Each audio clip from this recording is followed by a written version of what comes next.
Okay, here we are again. I am live, and it's the same where I can't actually really see what it's like on your end because there's a lag in the recording. So anyway, I will do my best here. So if you're commenting or anything, just know I'm a little bit behind in what I see you posting, so it won't be actually 100% in real time. But anyway, here we are, second Facebook Live to Thrive, this one on balance. If you can't watch this whole record or this whole live, whatever you call this, a live session, live, it is recorded. So it'll be posted on my Journey Forward page there on Facebook, probably where you're watching it right now. It will be recorded like my ones that I'm doing in the morning, the quick ones that are just, little reminders for you. They are all hosted right there on, what is it, facebook.com/journey forward. So you can find them there. Today I'm going to talk about balance. And we're in a state of being a time period where there's very little that we have control over around us. And I talked about what to do in the midst of some of that in my first live that you can look at. I'm not going to talk about that, but I put a lot of things over on the shelf, if you'll remember, and I went back and watched it and wrote down all the things that I put on the shelf so that I will come back and address them over time. I can't do them all at once. So today's is addressing the concept of what do you do when you don't know what's happening or how long it's going to happen? How do we deal with that? So you've got a lot of different things that are happening in your life right now that fall in this unknown category. I guess they're not really happening. You're in an unknown category, right? So you think about maybe your job. You might be unemployed right now because the restaurant you worked at had to let go of most of their employees because the needs are much smaller. Perhaps my family is in the lodging business, not me personally, but we own a hotel. My family owns a hotel that my dad started in the 50s in beautiful Aspen. But they don't have any guests. Okay, I take it back. I think my sister told me they have 3 guests in the entire hotel. And this is normally a really busy time. It's normally full, right? And so they don't have as much staff. I think they're actually trying to keep people employed, but a lot of places aren't able to do that. And so you might find yourself, sorry, I'm going on a tangent. You might find yourself unemployed right now and you don't know when you're going to go back to work. Your kids are home. They don't know when they're going to go back to school, and you don't know when they're going to go back to school, right? There's this awful virus going around. You don't know if you're going to get it, or if you've got it, you don't know when you're going to feel better. Maybe you don't even know how bad it's going to get for you. Maybe you haven't experienced the worst of it yet. And so you're in that place. There are lots of other things that could be happening in your life right now that have absolutely nothing to do with COVID-19 and this pandemic. It could be something completely unrelated, but it still falls in the category of unknown, right? You don't know what's going to happen. So that's what I'm going to address in this chunk of time, is how you can find balance in the midst of the unknown. Because if you don't find balance, your alternative is to live in a state of fear and panic. And like I keep saying, I said it in my first live, I've said it at other times in my short, quick ones in the morning, to be in a state of fear and panic is not going to do you any good. Not one tiny bit of good. It is not going to solve a single problem. It's not going to help you figure things out. If anything, from a place of fear and panic, you will make really unwise decisions. I remember, totally unrelated, one day years ago, my son, who is now 23, almost 24, was about 2, not quite 2, and he fell off of a play structure, and 6 feet, dropped 6 feet, hit his chin, it was slit, he was bleeding. I started to panic, and my mind went to this place of, oh my gosh, my son's neck is slit, and he is going to start bleeding to death. it was this wide and it was right here. Like he wasn't gushing blood. He was fully conscious. Like it really wasn't a serious situation, but I was panicking. I grabbed a diaper, put it on his chin, and realized at some point I had the plastic side up. Like that's not going to do any good. If I was trying to, absorb the bleeding or help to stop it in some way, probably wasn't even putting on pressure. I'm sure I'm just like slap the diaper on his chin. Like that's going to solve the problem. So just keep in mind that when you're in this fear, panicky state and you're like this, right? You're not breathing.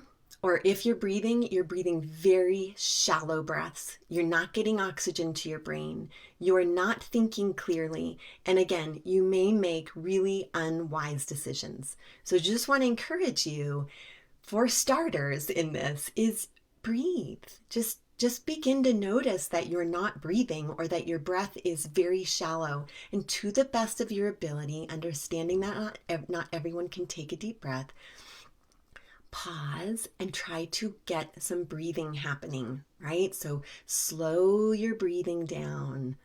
Start to breathe. Sometimes that's just where we need to begin, all right? So breathing is really key. But the point in that is that when we get to panic and fear, we don't think clearly. It's not beneficial for us. From a just an intellectual point of view, as far as using our brain cells that we have, but also physically, it's not good for our bodies to be in that state. It causes adrenaline to start rushing through our bodies, and that, while useful in some situations, to be in that state long term is not beneficial for us and really puts a lot of stress on our body in a way that we don't need to be stressing it. So just keep in mind, there's a reason for this. There's a reason for trying to do things differently, for trying to grab a hold of your mind and do something differently, because to stay in the fear place will not benefit you at all. It just won't. It's what you've been doing for probably a lifetime. In smaller situations, bigger situations, whatever, but not just during this pandemic. You've trained your brain to respond this way in situations where you don't have the answer. You don't know what to do. You don't know how long this is going to go on. And we've all done it, by the way, myself included. Look what I ddid with my son with the diaper. So we've trained ourselves. In part, yeah, there are some very old I want to go back to sort of, early stages of brain development, years and years and years ago, when the focus was all on survival and that people were in probably fight or flight a lot more. We generally don't need to be in that state. That generally is not a part of our brain that we need to be using. So it's there as a protection, but it isn't a way of being. Okay. It's not a way of living. So there's that, just to understand ever so briefly in very simple terms. So take all of us, we are on a spectrum. Okay. We deal with life and the things that are going on around us. And if you think of the spectrum, some of us are all the way over on one side that says, if something is happening that I can't control, that I don't understand, that I don't know when it's going to end, right? I'm freaking out. And actually, over on this side of the spectrum, people generally are living in freak out state almost all the time. Their emotions are controlling them. They allow wherever the emotions go, that's where they go. They let their thinking go there too. All of them, way over here on this side of the spectrum, not healthy. On this side of the spectrum, I don't know if you can see this, I don't know, because again, I can't really see live on my screen what's happening, what you see. But over on this side of the spectrum is I feel nothing. Nothing bothers me. I stuff everything. I'm completely disconnected from myself and everyone around me. Now, this person might laugh from time to time, and you might not fully know that this person over here is completely shut down and disconnected from emotion. But people do this. Neither one of these are healthy. The ideal is to find ourselves in the center or somewhere closer to the center. Less over here, less over here. Move toward the center. Sometimes when we take a step towards center, we just move one step over here towards center or one step over here towards center, and it feels like we went all the way over to the other side, right? Like just even simple changes, we can start to feel like, that was too huge for me. I can't do this. This is so uncomfortable. It's so different from where I normally live. Just understand that where you normally live, if you're far on one side or the other, which by the way, most of us are, you are like, it's not a healthy place to be. So this side, I talked about kind of what's unhealthy over here, because that's a lot of the freak out that I talked about before. This side, when we stuff everything away, we are not acknowledging our real experience. We are shoving it somewhere. It's going somewhere. It doesn't just disappear, okay? So it's headed somewhere in your body, probably stored away, or in your brain, stored away, shoved away, not really stored, okay? So think of a closet that when you open the door, everything is going to come tumbling out. So you've shut that door on that closet, and you're trying to keep it all there, but you also have to exert a lot of your mental energy and physical energy on keeping that door shut. You don't realize that you're doing that, right? If you're over here, you'd say to me, well, Karen, no, this actually works for me, and it's best for me to be completely disconnected from everything that's going on. If I feel it, I'm going to fall apart. So you think you're fine, but they're really, when you come to center, you'll realize, oh yeah, that really wasn't healthy for me. I was really taking a lot of my energy and abilities and pushing them there instead of living fully as a balanced human being. Another part is that there is research out there, because we know so much now that we didn't know years and years and years ago. We can study the brain at levels that we never were able to before. There are connections between physical ailments like diseases, cancer, heart disease, that are connected to shoving our emotion away, holding that closet door closed, and working so hard to do that. And so while in this moment you might challenge me, and that's fine, I'm used to being challenged. And by the way, I don't think I'm perfect either, so challenge me all you want. But there are people over here who will say, no, this is the way to be. I just want to encourage you to just maybe entertain the idea that possibly there is another way. Okay. And right now, the best thing for us to do is to care for ourselves the best that we can, emotionally, physically, spiritually, so that we have a better chance to fight things like COVID-19. It's not a guarantee. I'm not saying if you are more balanced, you will not get COVID-19 or cancer or heart disease or any other manner of things that could affect you. No, of course not. I don't believe that for a moment. There are people who are really balanced, really healthy, solid human beings, physically healthy, spiritually healthy, emotionally healthy, and they've died of cancer. Right. Okay. So no guarantees, just saying, if you want to do something that's helpful for you, hey, here's something that you can do that's helpful, instead of hurting yourself more or putting yourself more at risk. All right. It's kind of like wearing your seatbelt, right? Not everybody who drives and doesn't wear a seatbelt dies in a car accident or is ever hurt in their lifetime. My parents, they didn't wear seatbelts probably until they were like in their 70s or 80s. And neither one of them, my father's passed away, but not of a car accident. And my mom's still alive. So there's no guarantees, but I just want to encourage you. It's just wiser, I think. All right, so spectrum, we're all thinking about where maybe we are on that spectrum of totally shut down, completely freaking out, and where balance might be. I will not say that I'm in the center. I know I'm not in the center. I might experience center sometimes. I absolutely do. But am I there always? No. Sometimes I'm shut down over on the shutdown side. Sometimes I'm over on the freak out side. Like that, I think it's just reality, right? But my goal is that I can be moving more towards center. So in order to do that, how do we move to center, Karen? Help us out here. You've spent an awful lot of time telling us about it. How do I move to center? So the way you can move to center is this.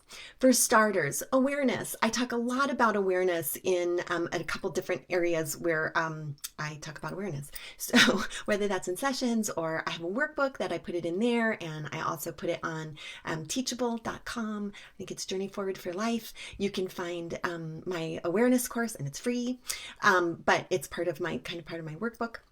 And there's different places where I talk about it, but awareness is this concept of paying attention to yourself, understanding where you are in this present moment.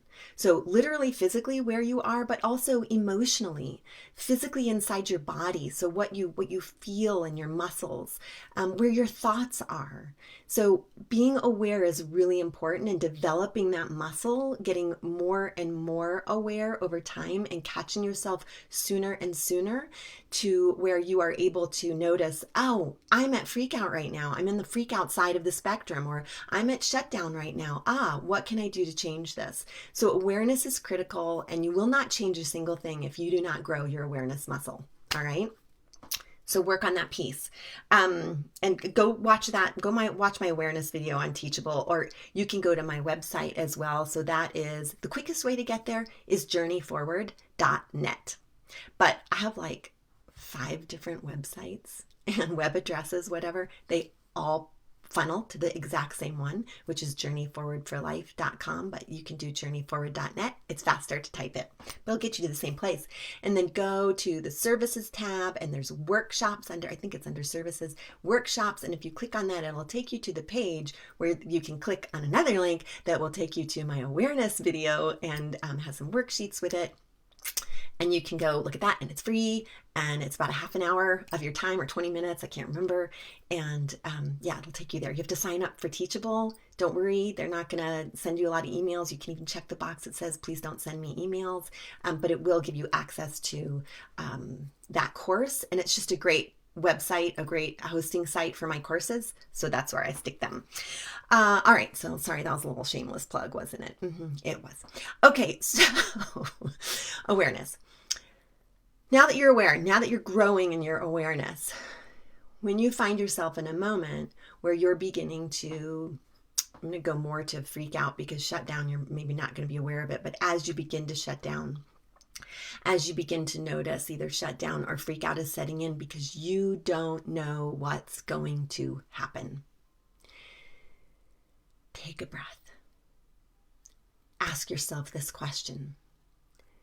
Do I know beyond a shadow of a doubt exactly how this thing is going to turn out? So do you know beyond a shadow of a doubt how long you will be unemployed? Do you know beyond a shadow of a doubt whether or not you're going to get COVID-19, or how badly it's going to affect you? Do you know beyond a shadow of a doubt that you will never ever be able to buy toilet paper again? I joke a little bit about that, but for some people that feels very serious, right? That's why people bought all the toilet paper, because it seemed very serious to them. I might never be able to have toilet paper again. What am I going to do? I better buy up all the toilet paper I can find so nobody else can have any, but I'll have it all. And you'll be alone with a clean butt. Bringing it back, Karen, because you just went off.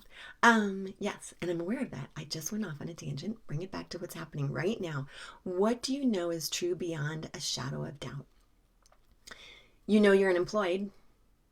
You know you only have so much money in your bank account right now, right? You know you only have so many rolls of toilet paper. You know maybe you have some of the symptoms that seem like you've got COVID-19. Maybe you know you don't, right? There are some things that you do know right now. Some of them are not very good things that you know, right? To not have very much money in your bank account and to see that your bills are still there, like that's true and real. That is the here and now. That doesn't feel very good, right? But it's a lot easier, or a lot more digestible, to take this moment right now. Right now, I'm not expecting a paycheck. I lost my job. Right now, I'm not feeling very good. I'm noticing that I'm kind of sniffly and achy and my fever is going up. Okay, I know that right now. I know I don't have any toilet paper. Okay, so you look at what you know is true and real right now, and you keep it right there. You literally, well, okay, it's not literally. It's like putting reins on your brain and pulling it back and saying, okay, I don't know what's happening. I don't know what's going to happen. I'm not sure how this is all going to work out, but I'm pulling it back to what I know is true and real right now, because The opposite of that is allowing, sort of like catastrophizing. It's making what is true and real right now much bigger and much worse than you know for sure it will be. You don't know that it won't be that bad. You also don't know that it will be that bad, right? We don't know anything beyond here, right? It's all we know right here. So you keep your brain right here, right now. So in this moment, this is what it is. In this moment, this is what I know is true and real. And harness your brain, rein your brain in, and you're going to have to like practice this a lot. This is not something that I tell you and one and done, right? Like, that isn't how it works. It is, it's training and training and training and training, and sometimes multiple times in the period of a minute. So just be prepared for that. It's going to take a while, and that's okay. I think that by and large, most people who are watching this video right now probably have a lot of comforts. I know there could be exceptions. I get that. This isn't going to relate to you. But the majority of us, we don't have very, very well-trained brains. I like to use the word soft. We are soft. We are used to things going our way. We are used to thinking that we have all kinds of control. You think about, we're in a car driving somewhere. I have a meeting to get to, and the car in front of me is going slower than I want them to go. And I'm getting angry because, by golly, you should not be keeping me from getting where I want to go when I want to get there. And if I want to go 45 and a 40, you should be going 45 too, or get out of my way. Like, we have that. I have that. Maybe I'm alone, but I know some people behind me cars haven't been alone in that. I think they've been right up against the back of my car. But I want to do the same thing sometimes too, right? So I feel that. Get out of my way. I'm entitled.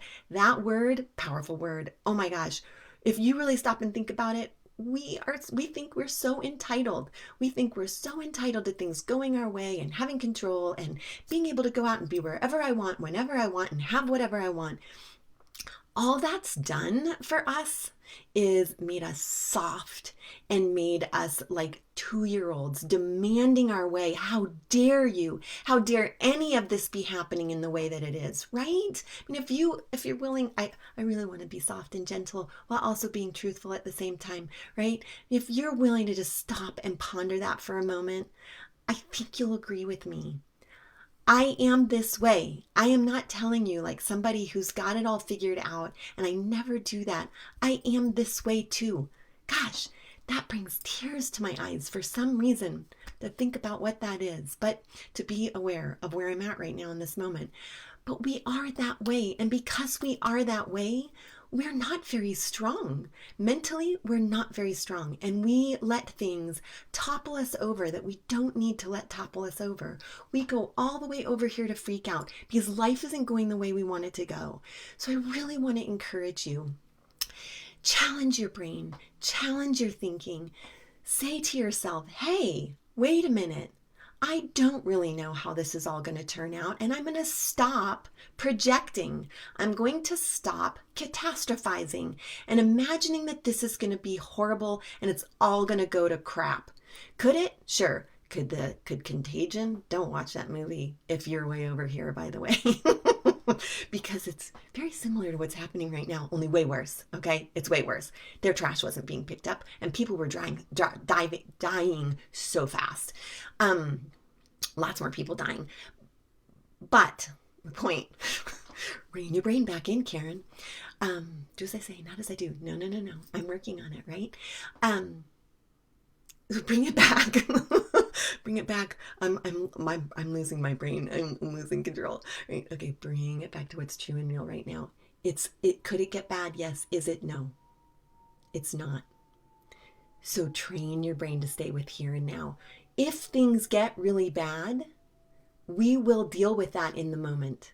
We will figure it out. Right? So if you want to spend a little bit of time thinking about, well, how would I deal with that? Right? Okay, here's sort of a plan that I could put in place to how to deal with that. Because I'm not recommending stick your head in the sand and pretend nothing's going on.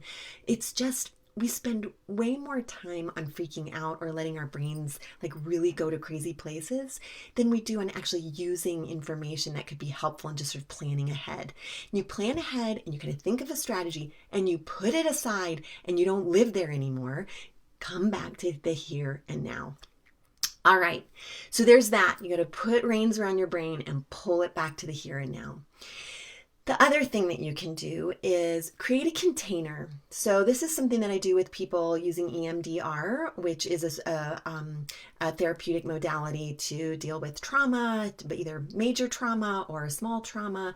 But there's many components of EMDR that are really helpful for us in just functioning. So container, it's something that people do. So imagine a container, something that you want to stick unproductive, unsettling, freaking you out thoughts or emotions into. Now, you can't literally put stuff away. Like the people who are over here could probably teach you a little bit on this. Those are people that have everything in the closet, right? They're really good at containing. So they've got this one down. They don't need to think about it. Over here on the other side, this is where you could learn something about containing, because containing has its place. It has value. Not a permanent solution, but an in the moment solution when you just don't want to be overwhelmed by something anymore. First of all, if it's something you're listening to, turn it off. Okay? Get away from it. Don't indulge that part of your brain, that kind of almost addictive like, right? Part of your brain. Don't indulge it. Shut it off. Stop listening to it. Go for a walk, right? Do something. You got to get away from that. Then think about a container that you want to like visualize putting these things in, these thoughts or these emotions. Again, you're not literally doing this, but it just sometimes can be helpful for us. So think of your container. What would you want to be putting really icky stuff in? Think of something with a lid. Think of something with a lock. However you want to do it, whatever that container is going to look like, imagine a container and imagine yourself taking these thoughts that you have or these emotions and putting it into something that's almost kind of tangible and sticking it in the container and closing the box and putting it away. Or some people like send it out into space. Wherever you want, whatever you want to do. Some people put guards around it. So, you know, like I can't go there. And then when you find your mind going back to those, it's like, oh, the guards are there. I can't go there. I'm not going to go there right now.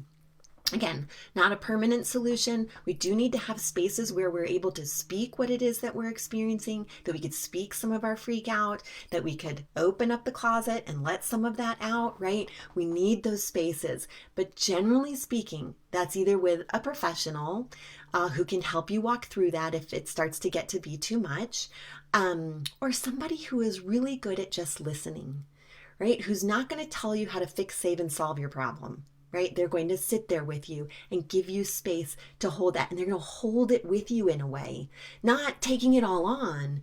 That's why training is really helpful for this. But some people just naturally do this and they can just sit there with you and they don't take it on and it doesn't become their problem and they're not trying to make you fix it. And they're just helping you kind of make sense of it a little bit and just with you. Yeah, that is really hard when your mind starts to go to a place where you think you're never ever going to work again and you're going to end up homeless. Like, I hear that. So we need spaces where we can have that. Okay. So know that I'm not saying this is the only strategy. Just for this video and for what I can do in this space right now, this is a strategy and it can be useful. All right.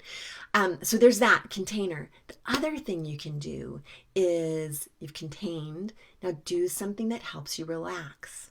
So that might be going for a walk. That might be looking at nature. That might be getting yourself busy doing something fun with your kids. It might be coloring. Art activities sometimes can be really helpful for people, or doodling, writing, having a fun dance party. We did that last night. We put on, my daughter made it so it was like disco lights and we had fun music and we just were dancing around. Like, you know, do something that helps you like get out of that space in your mind and is kind of a more fun thing to do. I'm also going to teach you a quick strategy, relaxation exercise that uses what's called dual attention stimulation. And that is what we use in EMDR. I do not want you to use this to process icky stuff. You really need to have somebody with you to help you process icky stuff, painful stuff, traumas. This is trauma, by the way. and everybody's in it together. We're all experiencing a trauma. And when we do that in community, it can really help. By the way, talking with one another about your experience is really helpful. Not trying to fix, save, and solve. Don't throw verses at somebody, and don't tell them to pray more. For those of you who are Bible believers, but Bible followers or God followers or Allah followers or whoever it is that you follow, do not spout your religious beliefs, your principles on somebody when they are in a space where they are really hurting. They cannot hear it. It is not going to soak in that moment. Just sit with them first. Okay, and then ask, hey, I read this verse today. I was thinking about this thing. During my prayer time, this is what came up for me. And do you want to hear it? You might get a no, not right now. Thank you very much. Okay, and that's okay. Back off. They may later, right? They may want to hear it, but just not then. Okay, I'm at the 30-minute mark, and I know I'm going to go over. So if any of you need to go, feel free to go. You don't have to say. But I'm realizing I'm not going to get this done in 30 minutes. Okay, so there's that. All right, so this dual attention stimulation, let's go back to that because I went off on another tangent. So when you do EMDR, it's the way I do it is it's this device that causes this vibration. You hold these little oval things in your hands, and they just vibrate, and it alternates right side, left side, right side, left side. It's just a vibration. It's not electrocuting a person or zapping their brain or anything like that. All it's doing is mimicking your brain's natural functioning when it processes information. It happens when we're in REM state, rapid eye movement. When we're sleeping, our eyes are going right, left, because it's right, left. For you, it might be right, left. For me, it's right, left. Anyway, back and forth, right? And what they've discovered in research is that that's activating a part of our brain that is involved in the processing of information. And with EMDR, they can mimic that. We can mimic that in the office. So I obviously can't do that unless you're a client of mine. But there are things that you can do that are very similar. Only again, like I said, don't use this to process information that's icky. Do that with a professional. But this is for relaxation, and you can use it to instill good stuff and help strengthen that. So here's what you do. You breathe. You can close your eyes if you want to. For some reason, I'm closing my eyes. You take a breath and you let yourself just begin to relax. And you notice areas in your body that are a little bit tense or tight. And imagine just letting those areas let go. In yoga, we pull our muscles toward the bone. In relaxation, let the muscles go away from the bone. Imagine that you're just letting go, releasing, relaxing, okay? And then as you're breathing, as you're relaxing, and you're just focusing your attention on either muscles, kind of imagining your body. I'm just sort of right now pretending like I see myself like an X-ray, only I can kind of see my muscles. Maybe it's sort of like an MRI. But anyway, or scan. Anyway, that's what I'm looking at. But you can look at whatever you want. You're just imagining your body, relaxing, perhaps noticing your breathing and just focusing on the sound of your breath as it goes in and out. And now take your hands and place them on your thighs. So the palm side of your hand is on the top of your thigh. And now just start like tapping yourself. I'll show you. You can look. Kids learned how to do the butterfly hug. They do this. You could do this. Okay. This might be easier, but this is what I'm going to do on my legs because that's more comfortable for me than doing this. Okay. So it's just this rhythmic right, left, right, left. Okay. So I'm going to do that on my thighs. You can do it as fast or as slow as you want. You could tap your feet. So instead, don't do everything. Tap your feet. You could put your hands on your belly, right side, left side, not all in the center. Do the same thing. You could do it on your chest. This is not a comfortable position for me at all. Okay, but you get the idea. You could also go for a walk, because guess what walking is? If you do it at a rhythmic pace, right, left, or running, right, left, or biking, right, left. Oh, might be faster. Right, left. Swimming. I don't think any pools are open unless you have your own. Right, left. That right, left action helps you to calm down, helps you to relax, helps you to sort of soak in some of that relaxation. So go do that. Take care of yourself. Don't do it all the time. I don't think that's good. I don't know. I've never known anybody that did it all the time, but don't do it all the time. Just do for like a couple of minutes and just soak in that relaxation. Or if you're walking, go for a long walk. I don't think people walk all the time, right? We don't run all the time. We go for a run. We go for a walk. So do it for a time period. Drumming is another thing. If you're a drummer and you like to drum, just, pick a rhythm that you want to keep that's consistent, because there's something about the consistency of this right, left. But yeah, you could drum or just, tap. So there you go. There's a strategy that you can use to help you relax after you've grabbed a hold of your brain, right? You're practicing that. You're going to get stronger and stronger. Your brain's going to get better and better. The more you do this, the more you grab a hold of those thoughts and bring them back to what is true and real, instead of catastrophizing to where it's always going to be like this. It's never going to get any better. You don't know that, right? Bring it back to what you know is true and real. Nobody, not even researchers, not even governments, know how this is all going to turn out, right? Nobody. Not anybody on this planet. Not even there's another word for fortune tellers, mediums. They don't know. Nobody really knows, all right? Mediums, they're not accurate 100% of the time, so don't believe what they have to say about this because they don't know. And you're gonna honestly, I don't think you should follow them for anything. Sorry, I usually try to stay away from things like that, but that's a careful zone. Okay, so way over there. I'm not even putting that one on the shelf. We're just gonna send that out there because I probably just offended some of you, but nobody knows beyond a shadow of a doubt how everything is going to turn out, okay? That is just reality. So bring it back to what you know is true and real. Put reins around your brain so you bring it back to what's true and real. Perhaps enlist the use of a container. Put your stuff away. Visualize yourself putting it away. And then do something that is relaxing for you. Do something that occupies your brain. So after you've done the relaxing thing, also go do something fun. Do something good for yourself, okay? There are fun things that we can do.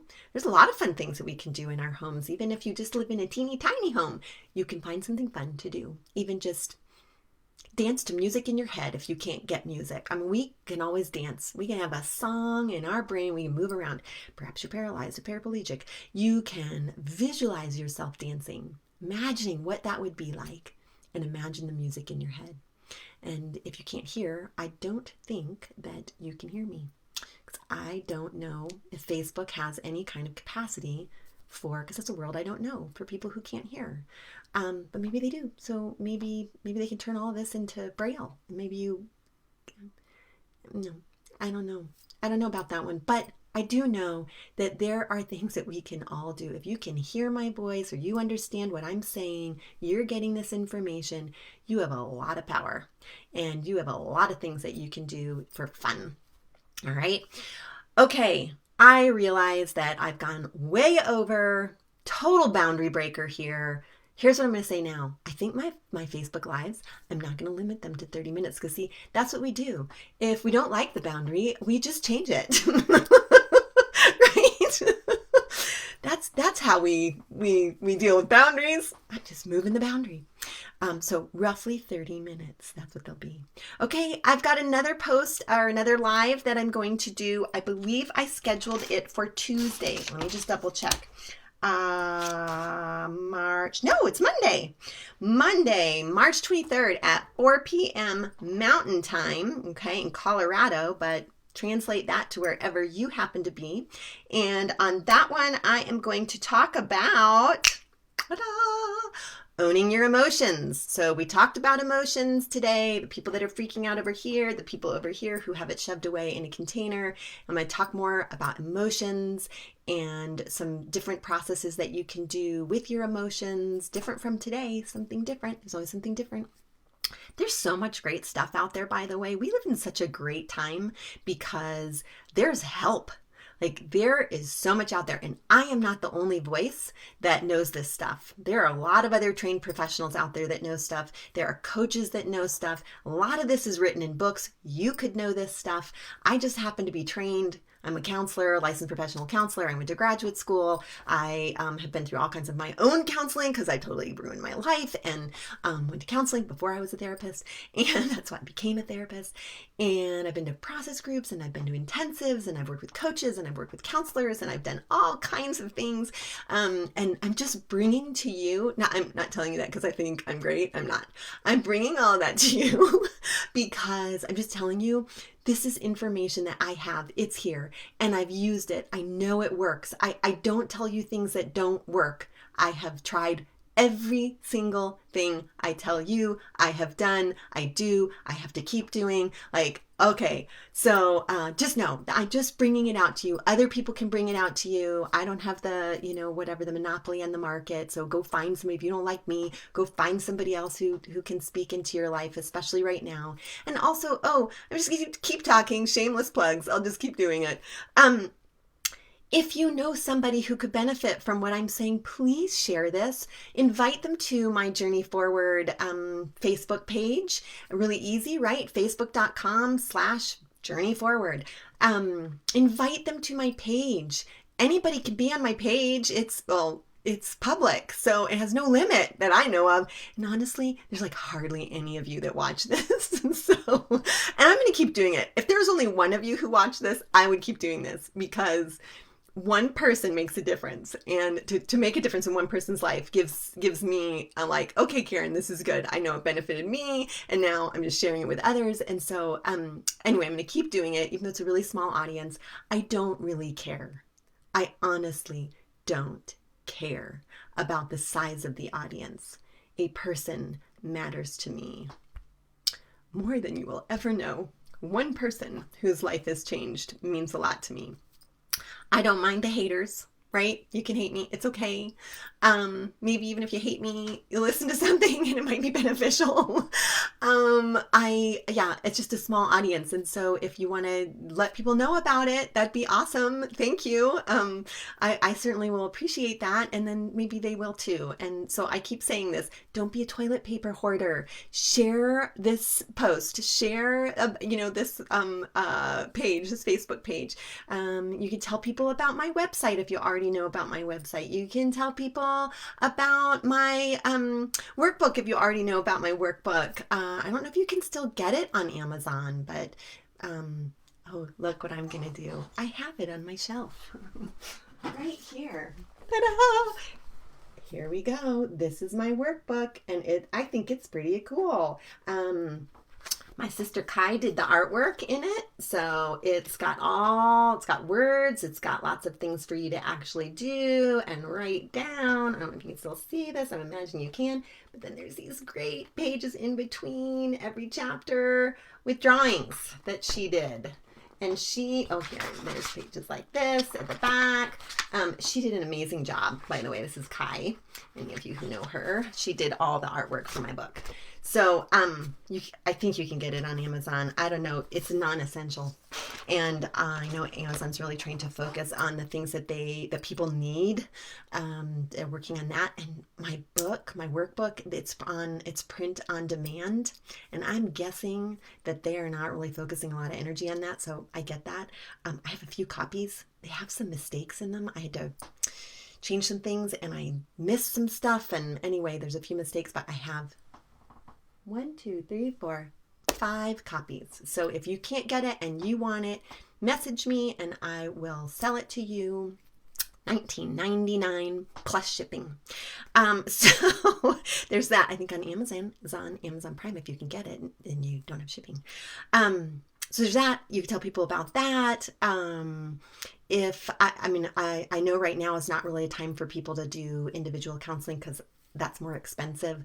And a lot of us don't have discretionary income, but I do that and I can do it online. It's a little tricky right now across state lines, but they seem to be relaxing some of that, and I can do 20 sessions in another state is what my understanding is. What else was I going to say? Yeah.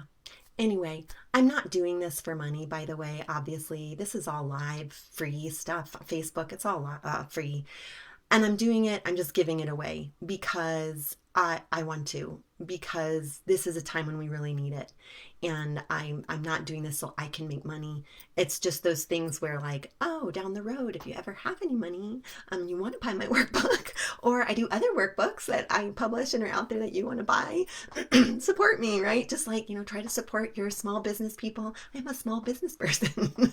But right now, no, don't worry about that because I totally know that this is not a great time. And my husband's employed, so he's able to work from home, and I'm really grateful for that. And so we are not desperate people. So definitely put your money towards somebody who really, really needs it, because that's not me and that's not us at all. So please, no.